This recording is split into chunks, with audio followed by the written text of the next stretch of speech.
bem-vindos a mais um Filosocats.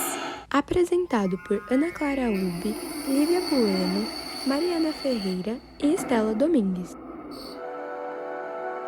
Arthur Schopenhauer, o mundo como vontade e representação.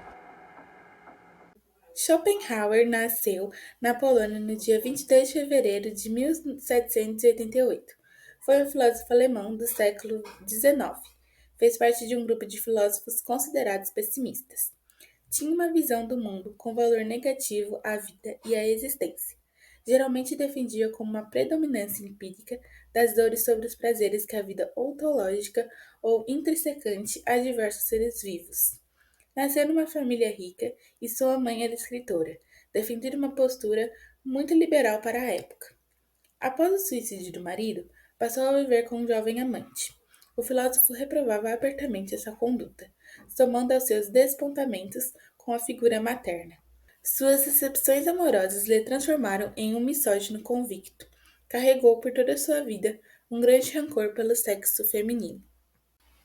A obra de Schopenhauer, O Mundo como Vontade e Representação, acaba abrindo uma influência no pensamento de Nietzsche, sua importância em Freud e a relação ao Kant, quando fala que seria possível conhecer o em si das coisas.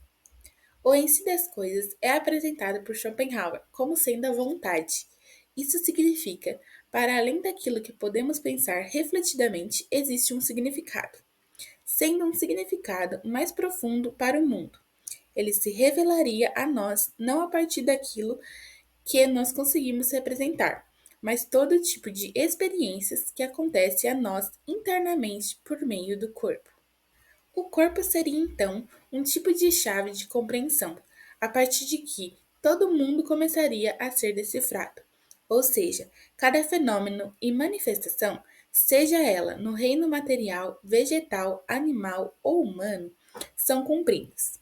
Passa a ser compreendido como uma forma de objetivação da vontade, ou seja, uma forma de aparecimento de manifestação, desde a essência do mundo, que é a força cega e racional à vontade. Isso traz um tipo de interpretação bastante diferente sobre a própria condição humana, porque a vontade é a nossa essência. Então, o paradigma moderno clássico começa a ser destruído. Ou seja, o ser humano não é um animal racional autônomo e livre, capaz de decisões árbitras exclusivamente para sua racionalidade. Na verdade, o que move o homem é a vontade. Somos cada vez mais a continuar a atravessar um fluxo de desejos, paixões, afetos e até mesmo sonhos. Se a vida é marcada pela dinâmica dos desejos, então continuamente estamos a buscar e desejar aquilo que não temos, ou estamos tentando manter aquilo que efetivamente hoje atualmente conseguimos, ou estamos lamentando aquilo que perdemos de modo que a vida é marcada pelo sofrimento. Enfim, Schopenhauer nos destaca a importância fundamental de sentimentos como sendo originalmente aquilo que constrói o próprio fundamento de toda a moralidade, de todo o significado para o mundo. Eu me chamo Mariana e hoje eu vou falar um pouquinho mais sobre a representação para Schopenhauer. Afinal, tudo acontece para um sujeito que percebe.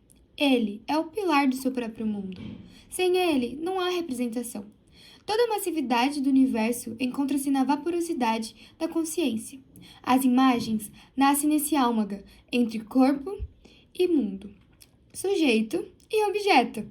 Essa é a ligação que chamamos de representação. Então, um não existe sem o outro, e um começa onde o outro termina. Tal como Kant nos mostrou, as representações nos chegam através dos sentidos e se submetem ao nosso princípio de razão. Pensamos tudo sob a forma pura de tempo, espaço e causalidade. O vir a ser possui um quadro de fundo, possui um palco, uma moldura, onde a ação acontece. Por assim dizer, a representação é o conceito que garante a realidade composta de sujeito-objeto. Podemos usar como exemplo o cérebro, onde ele organiza tudo para nós. Todos os nervos sensoriais saem da superfície do corpo e vão até a massa cinzenta de processamento. O cérebro funciona mais ou menos da mesma maneira do que o estômago aqui nesse exemplo. Ele vai digerir as sensações e retirar aquilo que é necessário. O resto ele passa adiante, porque não importa pra gente. Temos dois tempos: as impressões, que trazem os dados, e o intelecto, que os organiza. Os sentidos são prolongamentos do cérebro até o mundo. Os músculos são prolongamentos do cérebro para agirmos no mundo. A primeira conclusão é que fazemos parte deste mundo. Somos objetos entre objetos. Os fenômenos são o que percebemos. O que não percebemos é o númeno. É aquilo que não formamos a representação. Depois de sabermos o que é o conceito de representação, vamos entrar em outro tópico, que é a distinção entre fenômeno e coisa em si. E isso Schopenhauer deve à filosofia kantiana. O filósofo pessimista se considerava o único e verdadeiro herdeiro do pensador de Königsberg e um audacioso continuador. E aí você deve estar se perguntando, né? Por que continuador? E isso eu te respondo. Porque só precisamos de Platão e Kant para entender sua filosofia. E por que audacioso? Porque Kant não recuou frente ao abismo da coisa em si, enquanto Schopenhauer fez algo muito melhor, né? Ele se mergulhou nela e viu que horrores esta lhe reservava. Daí entra a metafísica, que basicamente é aquilo que está além da nossa intuição, além do espaço, do tempo e da própria causalidade. Aquilo que simplesmente não é representável pelo nosso entendimento. A coisa em si não pode ser compreendida da maneira comum que pensamos. Não podemos atingir o conhecimento em si das coisas. Tudo que conhecemos é apenas o conhecimento para nós mesmos. Esta distinção é essencial para entender Schopenhauer, porque era nisso que ele acreditava. Ele afirmava que existe algo por detrás da nossa representação, algo maior, mais profundo e mais misterioso. Após tudo isso que a gente conversou, podemos chegar à conclusão que o ser humano se admira com a existência, e é isso que faz dele o mais metafísico dos animais.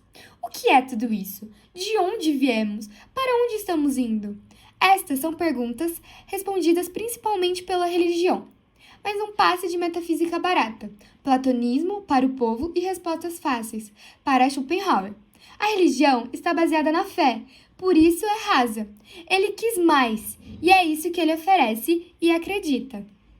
Para Schopenhauer, a vida humana vive em um ciclo de insatisfação, pois a vida é uma alternância entre a dor e o prazer, proveniente da necessidade de ter algo ou alguém e do tédio da satisfação de conseguir.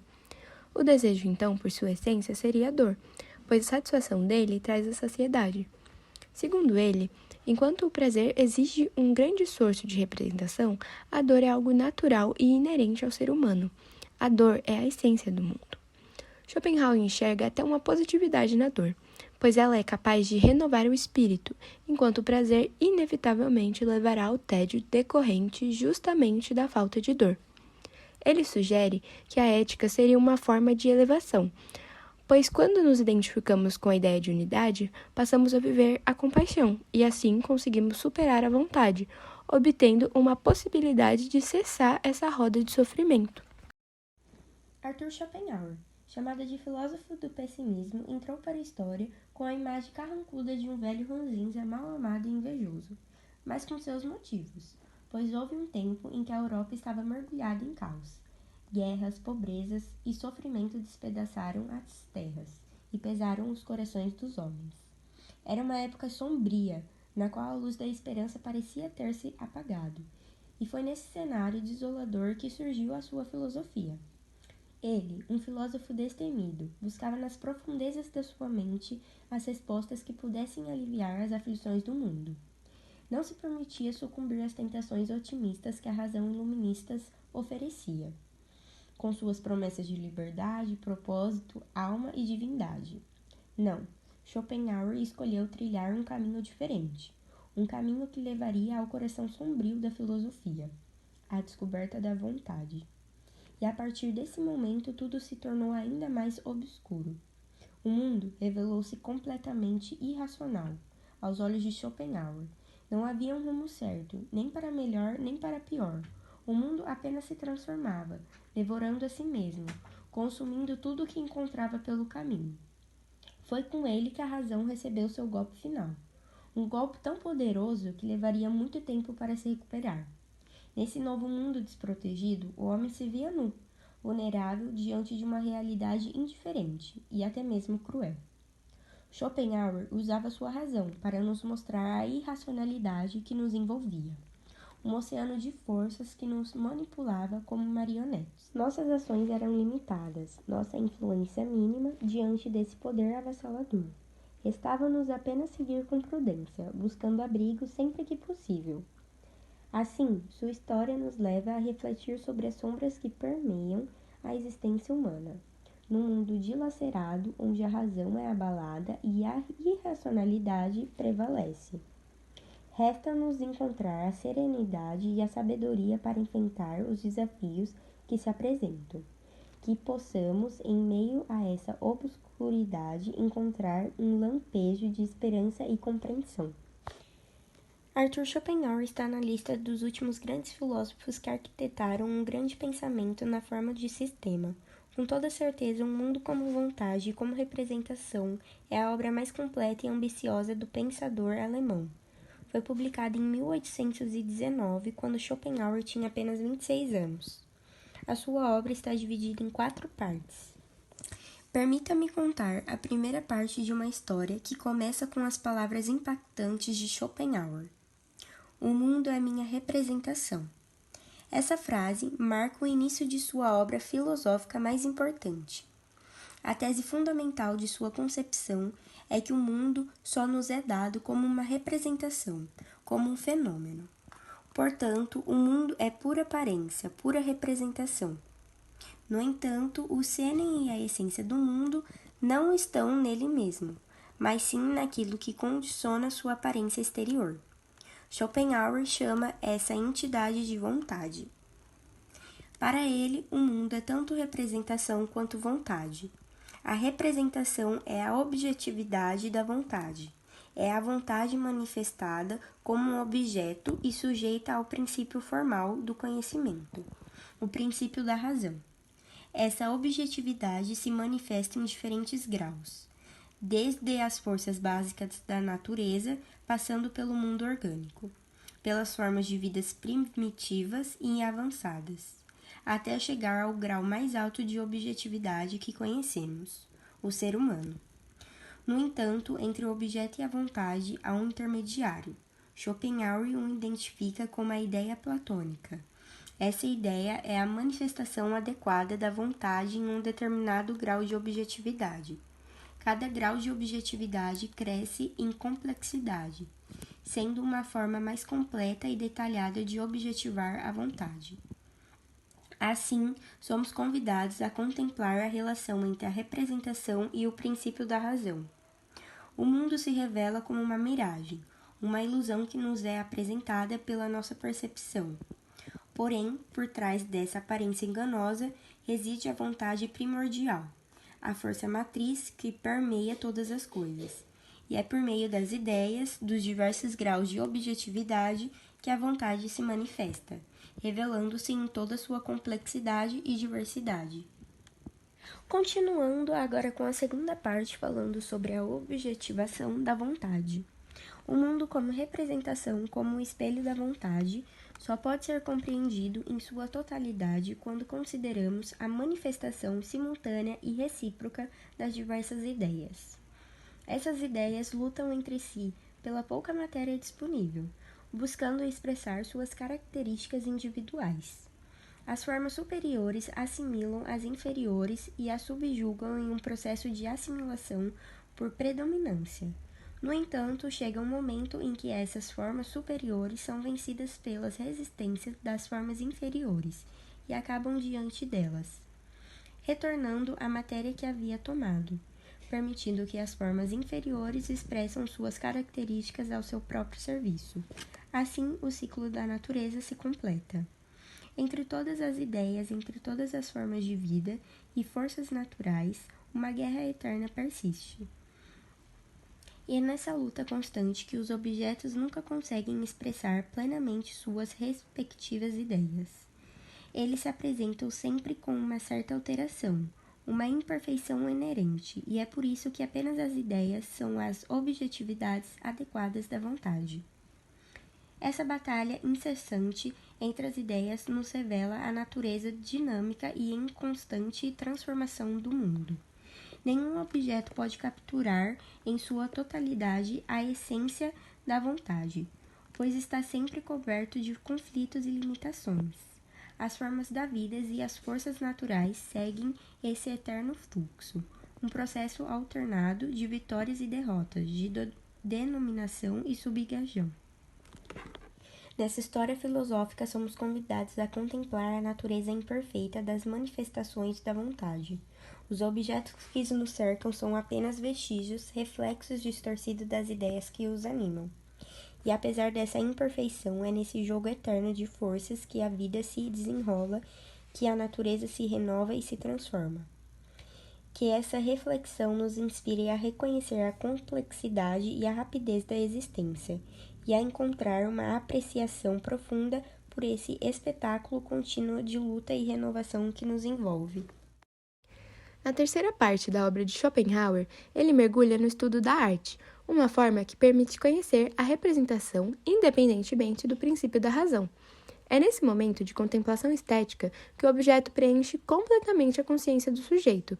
Como consequência objetiva desse encontro, surge o conhecimento plenamente objetivo do objeto, elevando a categoria de ideia, a objetividade adequada da vontade.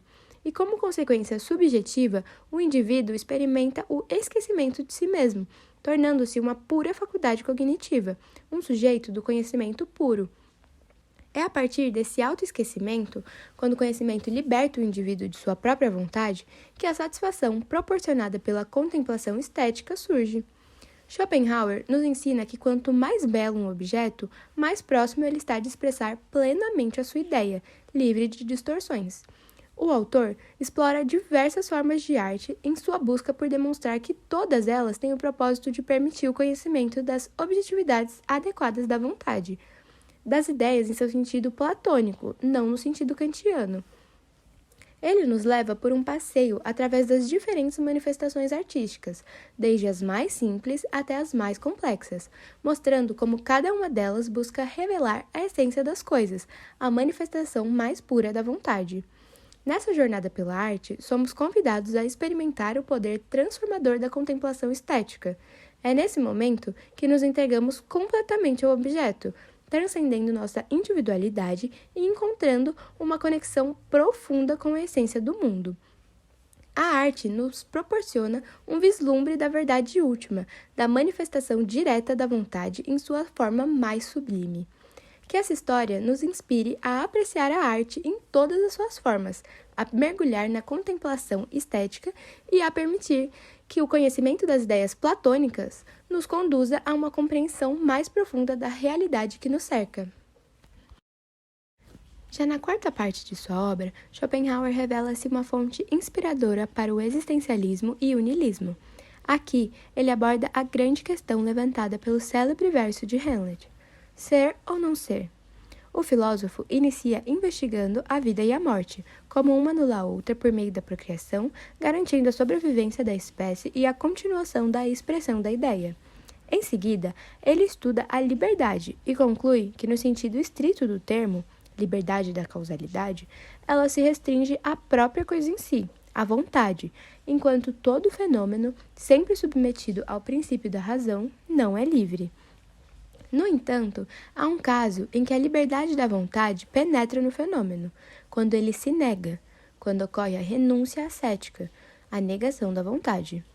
Antes de aprofundar na descrição da afirmação da vontade e da negação da vontade, o autor escreveu páginas célebres, do capítulo 56 ao 58, em que tenta demonstrar que a dor não se interrompe e que toda a vida é sofrimento. Schopenhauer explora como diferentes relações entre vontade, conhecimento e sofrimento, tanto o conhecido como o sentido, podem levar a diferentes caracteres, cruéis, maus, egoístas, que são os naturais e inerentes a todos de acordo com a natureza, justos, bons e santos. A afirmação da vontade ocorre quando o conhecimento do mundo se torna um motivo para realizar de forma mais intensiva tudo aquilo que já se fazia naturalmente. Já a negação, o conhecimento do mundo se torna um tranquilizante da vontade, levando, em casos extremos, à renúncia cética, à abnegação e à santidade. É nesse contexto que Schopenhauer faz uma apologia da santidade como o único caminho para libertar a vida de suas dores e alcançar a redenção do mundo.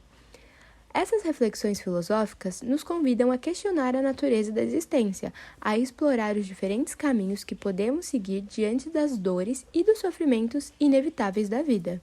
Schopenhauer nos apresenta a possibilidade de encontrar alívio na negação da vontade, na busca pela santidade e na transcendência das amarras do mundo material.